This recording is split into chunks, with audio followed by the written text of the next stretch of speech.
Hello student, देखो आज हम ऑर्गेनिक केमिस्ट्री का एक बहुत इंपॉर्टेंट चैप्टर शुरू करने वाले हैं जिसका नाम है हेलोएल्कीन और हेलोरीन। ठीक है, इस चैप्टर शुरू करने से पहले सबसे पहले आपको जानना पड़ेगा हाइड्रोकार्बन के बारे में। देखो नाम से पता चल रहा है कि जिसमें कार्बन और हाइड्रोजन होते हैं उनको हम क्या बोलते हैं, हाइड्रोकार्बन बोलते हैं। और ये जो हाइड्रोकार्बन होते हैं वो दो टाइप के होते हैं। एक हाइड्रोकार्बन को हम बोलते हैं एलिफैटिक हाइड्रोकार्बन और एक को हम बोलते हैं एरोमेटिक हाइड्रोकार्बन।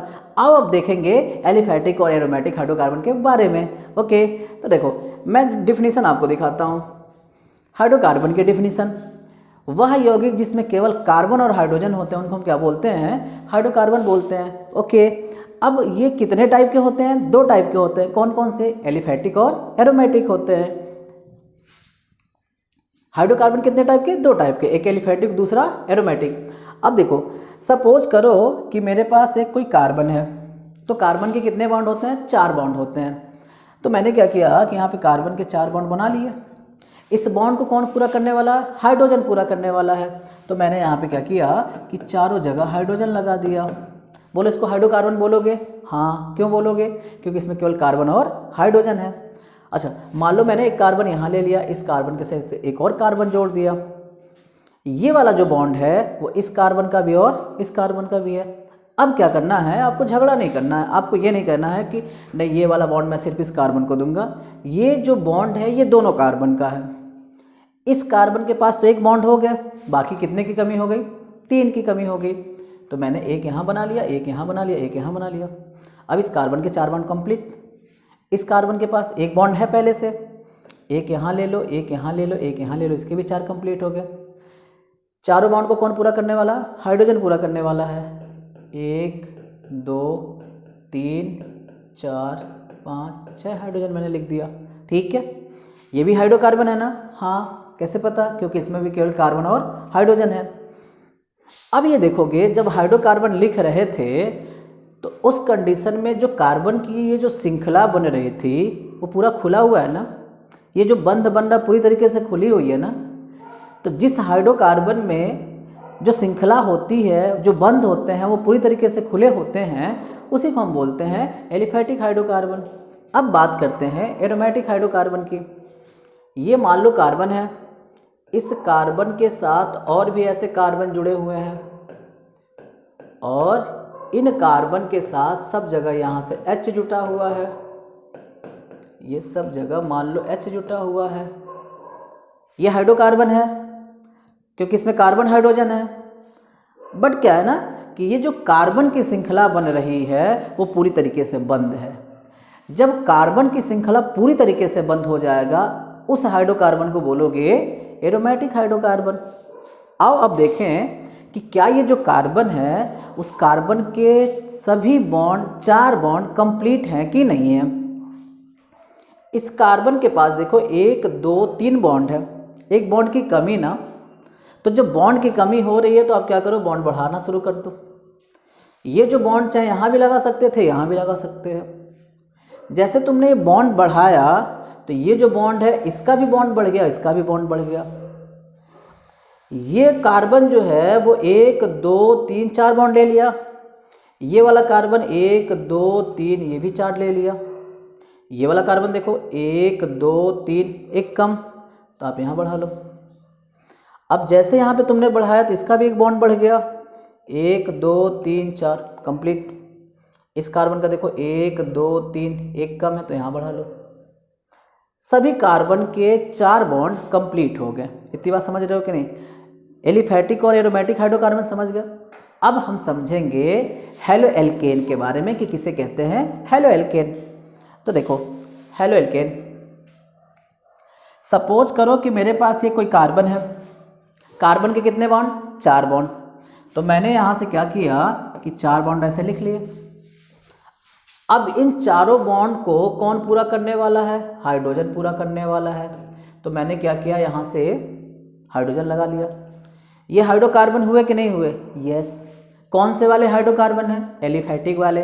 कैसे जाने, कार्बन की खुली श्रृंखला है। अब मैं क्या करता हूँ, इस हाइड्रोकार्बन में से एक H को हटा देता हूँ। ठीक है, मैंने यहाँ से H हटाया और जहाँ H हटा रहे हो उसके जगह पे हैलोजन लगा दो। तो यहाँ से तुमने H हटाया और उसके जगह पे तुम क्या करोगे, हैलोजन लगाओगे। तो ये कुछ ऐसे बन गया ना, ये देखो। किसी एलिफैटिक हाइड्रोकार्बन से H हटाकर उसके जगह पर अगर हम हैलोजन परमाणु को जोड़ दें तो जो यौगिक हमको मिलता है ना, उसी यौगिक को हम बोलने वाले होते हैं हैलो एल्केन। तो ये एलिफैटिक हाइड्रोकार्बन था मेरा, ये एलिफैटिक हाइड्रोकार्बन है। और ये बताओ इसमें से H हटाया हो और उसमें क्या लगाया हो, हैलोजन। तो यही मेरा क्या हो गया, हैलो एल्केन हो गया। बोलो ये डेफिनेशन क्लियर हुई कि नहीं हुई। अब हम देखेंगे कि यहाँ से हैलो एल्केन और ये जो हाइड्रोकार्बन है, एलिफैटिक हाइड्रोकार्बन है, उनको डिनोट कैसे करते हैं। तो देखो डिनोट करने का तरीका, ये R और ये हो गया H, ये कहलाता आपका एलिफैटिक हाइड्रोकार्बन, एलिफैटिक हाइड्रोकार्बन। और इसमें से तुम क्या करो कि यहाँ से एक H हटाओ, H को हमने हटा दिया, उसके जगह पे क्या लगाओगे, हैलोजन लगाओगे। तो ये बताओगे RH हो गया। इसी को बोलने वाले हो हैलो एल्केन। इसको क्या बोलोगे, हैलो एल्केन बोलोगे। R का मतलब समझ लो कि R का मतलब होता है एल्किल, R को हम बोलते हैं एल्किल। और इसका जो फार्मूला होता है वो होता है CnH2n+1।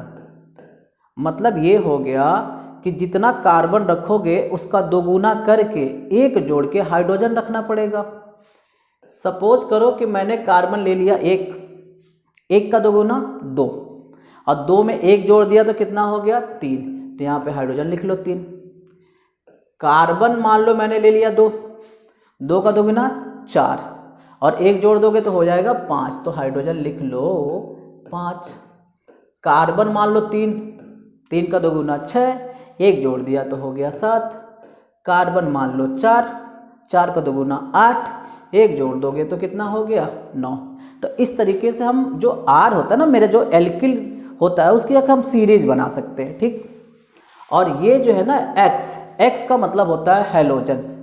और हैलोजन की जगह पे हम किसको लिख सकते हैं, हैलोजन की जगह पे हम फ्लोरीन को लिख सकते हैं, हैलोजन की जगह पे हम क्लोरीन को लिख सकते हैं। ये Br ब्रोमीन होता है। इसी तरीके से ये I जो है आयोडीन होता है। तो ये हैलोजन की जगह पे लिखे जाते हैं। चलो इतनी बात क्लियर हो गई ना। चलो अब हम सीखेंगे हैलो एरीन के बारे में। किसे कहते हैं, हैलो एरीन। अब देखो ये मान लो मेरे पास कार्बन है, इस कार्बन के साथ ये कार्बन जुड़े हुए हैं। तो बताओगे कार्बन की ये जो श्रृंखला बन रही है वो कैसी हो रही है, बंद हो रही है। और सभी जगह यहाँ से क्या हो गया, H जुड़ा हुआ है। तो ये तो ये बताओ एरोमेटिक हाइड्रोकार्बन है ना, ये कैसे हैं, एरोमेटिक हाइड्रोकार्बन है। अब इस एरोमेटिक हाइड्रोकार्बन में से तुम क्या करो कि यहाँ से H हटा दो। H हमने हटाया, कहीं से भी हटा सकते हो, फ्री हो एकदम। और उसके जगह पे हमने हैलोजन को लगाया। तो देखो ये कार्बन कुछ ऐसे बन रहा है, कार्बन की श्रृंखला कुछ ऐसे बन रही है, ये सब जगह H है। और यहाँ पे क्या होगा, हैलोजन होगा। ये एरोमेटिक हाइड्रोकार्बन है। तो जब किसी एरोमेटिक हाइड्रोकार्बन में से H हटा के उसके जगह पे हम हैलोजन लगाते हैं तो जो भी हमको यौगिक मिलता है उसी यौगिक को हम क्या बोलेंगे, हैलो एरीन बोलेंगे। ये मेरा क्या है, एरोमेटिक है, एरोमेटिक है, एरोमेटिक हाइड्रोकार्बन। और ये क्या है, हैलो एरीन है। तो देखो क्या लिखा है ना कि एरोमेटिक हाइड्रोकार्बन में से हाइड्रोजन परमाणु का प्रतिस्थापन हैलोजन परमाणु द्वारा करने पर प्राप्त यौगिक क्या कहलाता है, हैलो एरीन्स कहलाता है। बोले इतनी बात समझ पा रहे हो कि नहीं समझ पा रहे हो। तो हमने देख लिया हाइड्रोकार्बन किसे कहते हैं, फिर हमने ये जाना कि जो हाइड्रोकार्बन होता है वो कितने टाइप्स के होते हैं, फिर हमने जाना कि हेलो एल्कीन किसे कहते हैं, फिर हमने जाना हेलो एरीन किसे कहते हैं। अब इनका हमको पढ़ना है क्लासिफिकेशन, वर्गीकरण। तो जो हेलो एल्केन है ना, उनको हम 3 कैटेगरी में बांटते हैं। एक तो हम बांटते हैं हैलोजन की संख्या के आधार पर, दूसरा हम बांटते हैं कार्बन की डिग्री के आधार पर, और तीसरा हम बांटते हैं संकरण के आधार पे। ठीक है, देखो वर्गीकरण, एक तो हैलोजन की संख्या के आधार पर, एक कार्बन की डिग्री के आधार पर, और एक होता है संकरण के आधार पर। और देखें हैलोजन की संख्या के आधार पर, हैलोजन की संख्या के आधार पर अगर एक हैलोजन होते हैं, अगर किसी हेलो एल्केन में एक हैलोजन है तो उसको हम बोलते हैं मोनोहैलाइड। अगर 2 हैं तो उसको हम बोलेंगे डाईहैलाइड। अगर 3 हैलोजन जुड़े हैं तो उसको हम बोलेंगे ट्राईहैलाइड, और 4 जुड़े हैं तो उसको हम बोलते हैं टेट्राहैलाइड। तो आप इस बात को चाहो तो लिख सकते हो, यदि एक हैलोजन परमाणु जुड़ा हो, तो जब एक हैलोजन परमाणु जुड़ाएगा तो बताओ क्या लिखोगे, मोनोहैलाइड लिखोगे, मोनोहैलाइड। और अगर मान लो 2 हैलोजन परमाणु जुड़े हो तो आप इसको लिखोगे डाईहैलाइड। 3 हैलोजन परमाणु जुड़े हैं तो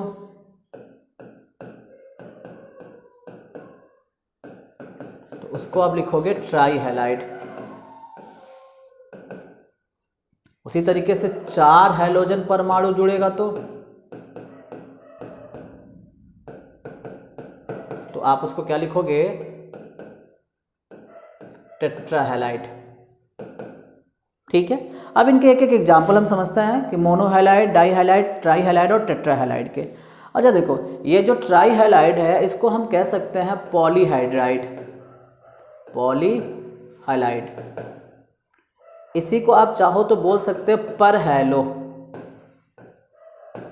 ठीक है, चलो आओ इसका एग्जाम्पल देखते हैं। सपोज करो कि मैंने यहाँ से लिख दिया CH3 और इसमें मैंने जोड़ दिया एक हैलोजन। तो हैलोजन कितने इसमें है, एक ही है, मोनोहैलाइड है। ये कार्बन है, मान लो ये कार्बन है और एक कार्बन और हो गया। ये मान लो, तुमको पता है ना, ये देखो ये कार्बन है और ये तुमको पता है कि सब जगह यहाँ से खाली बॉन्ड होगा। अभी यहाँ से मैंने क्या किया कि यहाँ से एक H जोड़ दिया, यहाँ H जोड़ दिया, यहाँ H, ये सब जगह मैंने H जोड़ दिया और एक जगह मैंने हैलोजन जोड़ दिया। तो इसमें हैलोजन कितने हैं, एक ही है, तो इसलिए इसको क्या बोलोगे, मोनोहैलाइड बोलोगे। ये मान लो मैंने क्या किया कि यहाँ से एक कार्बन ले लिया और एक कार्बन यहाँ ले लिया, और यहाँ से देखो सब जगह ये बॉन्ड खाली ही रहेगा। यहाँ H, यहाँ H, यहाँ H, यहाँ मैंने X लिख दिया, यहाँ X लिख दिया, यहाँ H लिख दिया। ठीक है, इसमें बताओ कितने हैलोजन जुड़े हुए हैं, 2 हैलोजन, इसलिए इसको क्या बोलोगे, डाईहैलाइड बोलोगे। अच्छा, एक और एग्जांपल मैं लिखता हूँ, ये देखो यहाँ H, यहाँ H, ये H और ये H, यहाँ हैलोजन और यहाँ हैलोजन। तो इसमें भी कितने हैलोजन जुड़े हैं, 2, तो ये भी क्या कहलाएगा, डाईहैलाइड कहलाएगा। क्या इन दोनों के बीच में कोई डिफरेंस है, यस, क्या डिफरेंस है, ये जो दोनों हैलोजन हैं एक ही कार्बन से जुड़े हुए हैं और ये जो दोनों हैलोजन हैं वो अलग अलग कार्बन से जुड़े हैं। अगर हैलोजन सेम कार्बन से जुड़ते हैं तो उनको हम बोलते हैं जेम डाईहैलाइड। क्या बोलोगे आप, जेम डाईहैलाइड बोलोगे। तो ये मेरा हो गया जेम डाईहैलाइड, जेम डाईहैलाइड। और ये अलग अलग से जुड़े हैं तो इसलिए इसको क्या बोलोगे, विस डाईहैलाइड। ठीक है, ये जो जेम शब्द होता है ना, जेम, जेम शब्द का मतलब समझ लो कि जेम का मतलब होता है जेमिनल, और जेमिनल का मतलब होता है सेम पोजीशन, सेम पोजीशन, और सेम पोजीशन का मतलब हो गया समान स्थान, समान स्थान मतलब एक ही स्थान पे। और ये जो विस है ना, विस, वो है विसिनल से, और विसिनल का मतलब होता है निकटवर्ती कार्बन, निकटवर्ती कार्बन। तो जब अलग अलग कार्बन से हैलोजन परमाणु जुड़ेंगे तो उसी को हम क्या बोलेंगे, उसी को हम बोलने वाले हैं विस डाई हैलाइड। बोले इतनी बात क्लियर हो रही है कि नहीं हो रही है? ठीक है। ट्राई हैलाइड किसे बोलोगे? मान लो ये कार्बन है, इस कार्बन के साथ मैंने एक यहाँ H जोड़ दिया और बाकी 3 जगह मैंने क्या कर दिया, ऐसे हैलोजन जोड़ लिया। ठीक है, तो ये क्या हो गया, इसको हम बोलेंगे ट्राई हैलाइड। अब इसको मैं चाहूँ तो ऐसे भी लिख सकता हूँ। देखो ट्राई हैलाइड को लिखने का मैं तरीका आपको बता रहा हूँ। ये मान लो कार्बन है, इस कार्बन के साथ ये एक H यहाँ हो गया, बाकी यहाँ पे सब जगह क्या होंगे, X होंगे। 3 हैलोजन है ना, तो इसलिए इसको क्या बोलोगे, ट्राई हैलाइड बोलोगे। अब सुनो, इसको चाहो तो तुम लिख सकते हो एक कार्बन के साथ एक H है ना, और बाकी कितने हैलोजन है, 3 है, तो तुम इसको ऐसे लिख सकते हो। इसको हम पढ़ते हैं हैलोफॉर्म। अगर मान लो मैंने कह दिया इस X के जगह पर फ्लोरीन आ गया, तो इसको पढ़ोगे फ्लोरोफॉर्म। उसी तरीके से अगर यहाँ मान लो ये क्लोरीन आ गया तो इसको पढ़ोगे क्लोरोफॉर्म। उसी तरीके से अगर मान लो ब्रोमीन आ गया तो इसको पढ़ोगे ब्रोमोफॉर्म। अगर मान लो उसी तरीके से आ गया आयोडीन, इसको क्या पढ़ोगे, आयोडोफॉर्म पढ़ोगे। इतनी बात समझ पा रहे हो कि नहीं समझ पा रहे हो? उसी तरीके से ये देखो,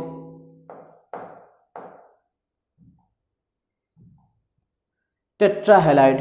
टेट्राहैलाइड का मतलब होता है जिसमें हैलोजन कितने होने चाहिए, 4 होने चाहिए। तो जैसे मान लो हमने क्या कर दिया कि यहाँ पर एक कार्बन ले लिया और इस कार्बन के साथ हमने क्या जोड़ दिया, 4 हैलोजन जोड़ दिया, तो इसको क्या बोलोगे, टेट्राहैलाइड बोलोगे। इसको क्या बोलोगे, टेट्राहैलाइड। अच्छा, इसको पर हैलो भी पढ़ सकते हो। इसको क्या पढ़ोगे, पर हैलो। पर हैलो के लिए कंडीशन है, कंडीशन ये है कि सभी हाइड्रोजन हटने चाहिए और उसके जगह पे क्या होने चाहिए, हैलोजन होने चाहिए। तो इसमें से देखोगे सभी हाइड्रोजन हटे हैं और इसके जगह पे क्या है, ये हैलोजन जुड़े हैं, तो इसलिए इसको हम क्या पढ़ेंगे, पर हैलो। बताओ, मैं एक एग्जांपल आपको लिखूं, मैं एग्जांपल लिख रहा हूं, ये कार्बन है और ये भी कार्बन। यहाँ पे मान लो X, यहाँ पे X, यहाँ पे X और यहाँ पे X और यहाँ पे मान लो हो गया क्या, H। बताओ क्या ये टेट्राहैलाइड है, ये टेट्राहैलाइड है कि नहीं है? यस। कैसे पता? क्योंकि इसमें 4 है तो टेट्राहैलाइड है। क्या इसको हम पर हैलो पढ़ेंगे? पर हैलो नहीं पढ़ सकते। क्यों नहीं पढ़ सकते? क्योंकि इसमें से सभी हाइड्रोजन नहीं हटे हैं। जब सभी हाइड्रोजन हटते हैं तभी इसको हम क्या पढ़ते हैं, पर हैलो पढ़ते हैं। इतनी बात क्लियर है कि नहीं? ये बात हम सीख गए ना। अब हमको सीखना है कार्बन की डिग्री के आधार पर। तो कार्बन की डिग्री के आधार पर हैलो एल्केन देखो किसे कहते हैं।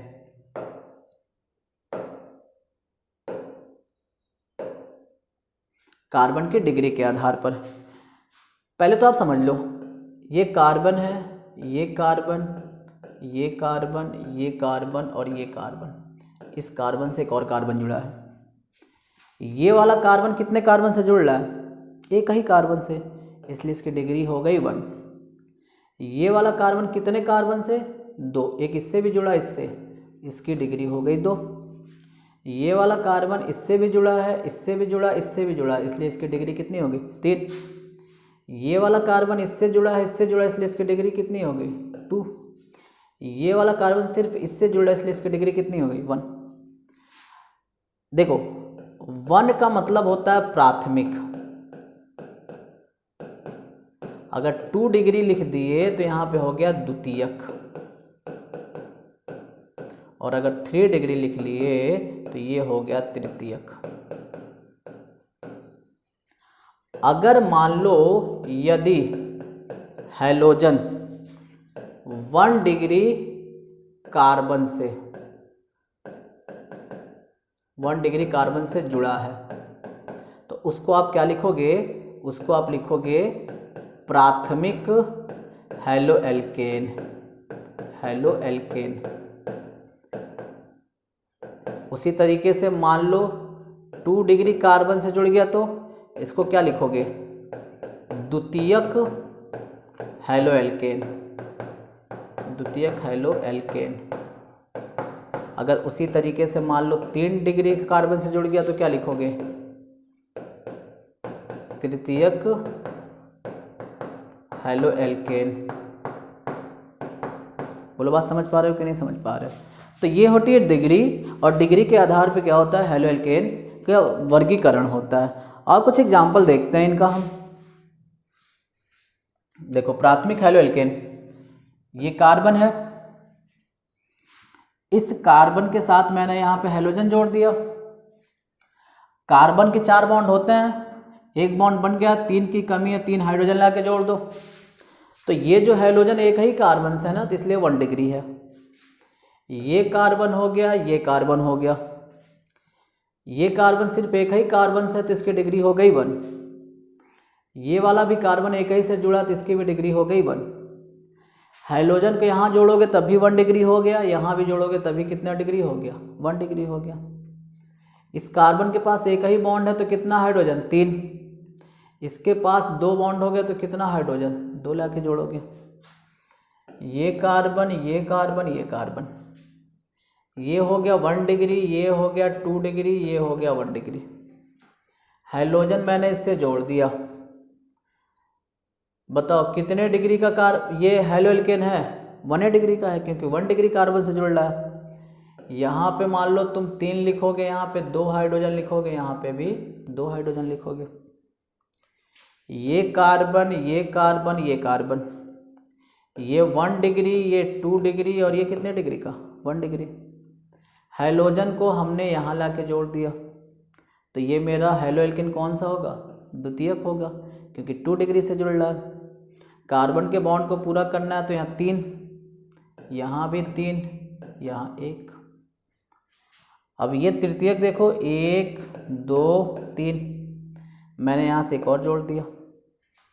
ये कार्बन के साथ मेरा हाइड्रोजन जुड़ गया। तो देखो कि ये जो कार्बन एक कार्बन से, 2 कार्बन से, 3 से जुड़ा है ना, इसलिए कितने डिग्री का है, 3 डिग्री का हो गया।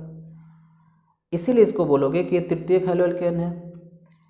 कार्बन के बॉन्ड पूरा करना है तो यहाँ पे 3, यहाँ पे 3, और यहाँ पे भी कितना लिख लोगे, 3 लिख लोगे। तो ये हो गया आपका तृतीयक हैलो एल्केन। ठीक है, अब है संकरण के आधार पर। संकरण के आधार पे समझने से पहले कुछ चीज़ें समझनी पड़ेगी आपको। ठीक है, तो देखो सबसे पहले आपको यह समझना पड़ेगा कि जहाँ सिंगल बॉन्ड होता है वहाँ पे एक सिग्मा बॉन्ड होता है, एक सिग्मा बंध होता है, और वहाँ पे पाई बंध नहीं पाया जाता। जहाँ डबल होता है वहाँ एक सिग्मा एक पाई, और जहाँ ट्रिपल बॉन्ड हम बनाएंगे वहाँ पे एक सिग्मा और 2 पाई। ये बात आपको ध्यान में रखना है। ठीक है, अब इसका हम यूज़ करने वाले हैं। देखो सपोज करो कि मैंने लिख दिया ये कार्बन है, और इस कार्बन के साथ ऐसे H जुड़े हैं। तो देखो जहाँ सिंगल बॉन्ड होता है वहाँ क्या होता है, सिग्मा। यहाँ भी सिंगल बॉन्ड होता है, यहाँ भी क्या हो गया, सिग्मा। यहाँ भी सिंगल है तो सिग्मा, यहाँ भी सिंगल है तो सिग्मा। तो सिग्मा बंध कितने हैं, 4, और पाई बंध बताओ कितने हैं, 1 भी नहीं है। ये बताओ ये कार्बन है, इसके साथ ये 2 बॉन्ड लग गया, एक H यहाँ हो गया, एक H यहाँ हो गया, एक H यहाँ, एक H यहाँ। यहाँ सिंगल बॉन्ड है तो सिग्मा, यहाँ भी सिंगल है तो सिग्मा, ये डबल है तो एक सिग्मा एक पाई, इसी तरीके से एक सिग्मा। तो सिग्मा बंध बताओ कितने हो गए, ये सिग्मा बंध हो गए 5, और पाई बंध बताओ कितने हो गए, तो पाई बंध हो गया 1। उसी तरीके से मान लो ये, और यहाँ से मैंने H, यहाँ से मैंने H, तो सिग्मा देखो, यहाँ सिग्मा होगा, यहाँ सिग्मा होगा, यहाँ सिग्मा होगा, यहाँ 2 पाई होगा। तो सिग्मा बॉन्ड टोटल कितने हो गए? सिग्मा बंद हो गए 3 और पाई बंद बताओ कितने हो गए? पाई बंद हो गए 2। तो इस तरीके से हम सिग्मा बंद और पाई बंद निकालते हैं। देखो संकरण को हमेशा कौन बताता है? तो संकरण को हमेशा सिग्मा बंद बताता है, पाई बंद कभी नहीं बताता है। ठीक है, अब हमको ये देखना है कि कितने सिग्मा बंद पर, ठीक है, कौन सा संकरण पाया जाएगा। देखो अगर सिग्मा बंद 1 है तो कोई भी संकरण नहीं पाया जाएगा। अगर मान लो सिग्मा बंद 2 है तो जो संकरण पाया जाएगा वो sp पाया जाएगा। अगर 3 है तो sp2 पाया जाएगा। अगर 4 है तो sp3, 5 है तो sp3d हो गया, 6 है तो sp3d2 हो गया। ठीक है, चलो अब हम निकालेंगे कि कैसे हम संकरण बताते हैं किसी यौगिक में। सपोज करो ये कार्बन है और इसके साथ ये हाइड्रोजन जुड़ा है, तो सिग्मा बंद बताओ कितने हो गए? 1 2 3 4। 4 सिग्मा बंद पे कौन सा संकरण पाया जाएगा? sp3 पाया जाएगा। तो यहाँ पे ये बताओ, यहाँ पे कौन सा संकरण पाया जाएगा? sp3 पाया जाएगा। ये कार्बन, ये देखो, और चारों तरफ से H जुड़ा है। तो इस कार्बन के पास 1 सिग्मा, 2 सिग्मा, 3 सिग्मा, 4 सिग्मा। तो 4 सिग्मा है तो कौन सा? sp3। इस कार्बन के पास 1 2 3 4, तो यहाँ पे भी कौन सा? sp3 पाया जाएगा। समझ पा रहे हो कि नहीं समझ पा रहे हो? ये मान लो कार्बन है और यहाँ से क्या जुड़ा हुआ है? H जुड़ा हुआ है। यहाँ H, यहाँ H, यहाँ H और यहाँ H। सिग्मा बॉन्ड 1 2 3 है, तो 3 सिग्मा बॉन्ड के लिए क्या पाया जाता है? sp2। देख लो 3 सिग्मा बॉन्ड के लिए क्या पाया जाएगा? sp2 पाया जाएगा। यहाँ पे यहाँ देखो 1 2 3, तो यहाँ पे भी क्या पाया जाएगा? sp2 पाया जाएगा। बोलो बात क्लियर हो रही है कि नहीं हो रही है? अच्छा, ये बात तो हम सीख गए कि संकरण निकालते कैसे हैं। अब संकरण के आधार पर हेलो एल्केन और कहते किसे हैं? देखो संकरण के आधार पर जो हेलो एल्केन है ना, उनको 2 कैटेगरी में बांटेंगे। एक तो हैलोजन जिस कार्बन से जुड़ा है वो वाला कार्बन sp3 संकरण रखे, और एक तो वो हो गया कि हैलोजन जिस कार्बन से जुड़ा है वो कौन सा रखे? sp2 संकरण रखे। हैलोजन जिस कार्बन से जुड़ा है अगर वो कार्बन sp3 संकरण रखेगा तो उस कैटेगरी में कौन कौन आएगा? उस कैटेगरी में एल्किल आएगा, एलाइलिक आएगा, बेंजिलिक आएगा। और हैलोजन जिस कार्बन से जुड़ा है अगर वो sp2 रख रहा है तो उस कैटेगरी में कौन कौन आएगा? वाइनिलिक आएगा और एरिल आएगा। ठीक, एक एक एग्जाम्पल और समझते हैं इनका। देखो पहला है एल्किल हैलाइड। एल्किल हैलाइड, ये देखो ये कार्बन है, कार्बन के साथ हैलोजन है, ये कार्बन है, ये कार्बन है, ये कार्बन है, और ये सपोज करो कि ये हैलोजन जुड़ गया। यहाँ पे तो तुम कितना लिखोगे? 1 2 3 ऐसे लिखने वाले हो। बोलो यहाँ पे देखो, यहाँ पे 1 2 3, यहाँ पे H, यहाँ पे H, यहाँ पे H, यहाँ पे H लिखोगे। बताओ हैलोजन इस कार्बन से जुड़ा है तो ये जो कार्बन हो कितने सिग्मा बॉन्ड? 1 2 3 4, तो बताओ कौन सा? sp3। यहाँ देखो हैलोजन इस कार्बन से जुड़ा है, ये कार्बन 1 2 3 4, तो ये भी क्या हो गया? sp3।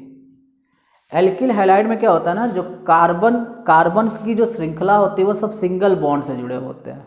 ठीक है, उसी तरीके से हमको लिखना है एलाइलिक के बारे में। Allylic halide. एलाइलिक देखो, हैलोजन इस कार्बन से जुड़ा, इसके जस्ट बगल वाला जो कार्बन है वो डबल बॉन्ड से जुड़ गया, इसी को हम बोलेंगे एलाइलिक। अब ये जब डबल बॉन्ड से जुड़ा तो यहाँ पर कोई ना कोई तो कार्बन होगा ही। कार्बन के बॉन्ड को पूरा कर लो। इसके पास 2 बॉन्ड है तो एक यहाँ ले लो और एक यहाँ ले लो। इसके पास 3 है तो एक यहाँ ले लो, 4 हो गया। इसके पास 1 2 3 और ये 4। हमको वही देखो, ये हैलोजन इस कार्बन से जुड़ा है ना, तो इसी वाले कार्बन को बस देखना है कितना सिग्मा बॉन्ड बना रहा है, 4। तो कौन सा होगा, sp3 हो गया। इसी तरीके से एक है बेंजीलिक, बेंजीलिक हैलाइड। हैलोजन जिस कार्बन से जुड़े उसी कार्बन से अगर बेंजीन ऐसे जुड़ जाए तो उसी को हम क्या बोलते हैं, बेंजीलिक बोलते हैं। अब देखो, हैलोजन इस कार्बन से जुड़ा, इसी कार्बन से बेंजीन जुड़ गया, ये बेंजीन है तो इसको हम क्या बोलते हैं, बेंजीलिक हैलाइड। इस कार्बन के पास 1 बॉन्ड 2 बॉन्ड, एक 3 और एक 4। तो बताओ कौन सा संकरण होगा, sp3 संकरण होगा। बात समझ पा रहे हो कि नहीं। अगला जो है, अगला मेरा वो आपका है वाइनिलिक, वाइनिलिक हैलाइड। देखो, हैलोजन जिस कार्बन से जुड़ेगा वही वाला कार्बन डबल बॉन्ड रखेगा। अगर मान लो हैलोजन इस कार्बन से जुड़ा और इसके पड़ोस वाला कार्बन डबल बॉन्ड रखा तो ये कहलाता है एलाइलिक, एलाइलिक। लेकिन हैलोजन जिस कार्बन से जुड़ेगा वही वाला कार्बन अगर डबल बॉन्ड रखा है तो वो क्या कहलाएगा, वाइनिलिक हैलाइड। तो यहाँ से ये कार्बन जोड़ लो आप। अब देखो बॉन्ड पूरा करो, 1 2 3 और ये हो गया 4। इसके पास 1 2 3 है तो यहाँ जोड़ लो 4। सिग्मा बॉन्ड काउंट करो, 1 2 3 है तो 3 सिग्मा बॉन्ड पे क्या पाया जाएगा, sp2 पाया जाएगा। इसी तरीके से है aryl, aryl halide. Halogen halogen क्या है, अगर डायरेक्ट बेंजीन से जुड़ जाए तो उसी को क्या बोलते हो, एरिल हैलाइड। हैलोजन अगर कार्बन से जुड़े और ये वाला जो कार्बन है वो बेंजीन से जुड़े तो उसको हम बोलते हैं बेंजीलिक। लेकिन हैलोजन डायरेक्ट जुड़ेगा तो उसी को क्या बोलोगे, एरिल हैलाइड बोलोगे। इसका स्ट्रक्चर देखना हो तो देखो, ये कार्बन ऐसे होता है बेंजीन में, ऐसे अल्टरनेट डबल बॉन्ड होते हैं और सब जगह H होता है। बाकी यहाँ से हैलोजन जुड़ गया तो 1 सिग्मा 2 सिग्मा 3 सिग्मा, 3 है तो बताओ कौन सा, sp2 हो गया। बोलो बात समझ पाए कि नहीं समझ पाए। तो ये था हैलोएल्किन और हैलोएरिन का एक सामान्य परिचय था, ठीक है। अगले क्लास में हम आपको इसका नाम लिखना सिखाएंगे। Okay, thank you class.